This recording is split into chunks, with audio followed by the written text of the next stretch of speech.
Printing in Design Flex is simple.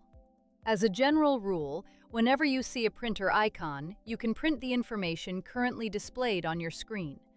You can also access printing options at any time by navigating to File and selecting Print.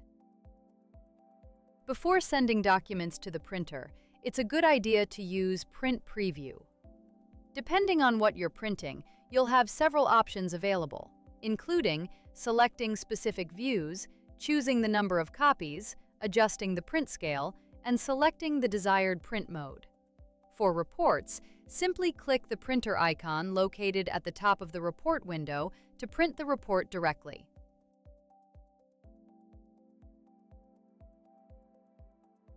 If you'd like to print a rendered perspective view, open the rendering module and navigate to File, Print. From there, you can configure your print settings and generate a high-quality print of your rendering.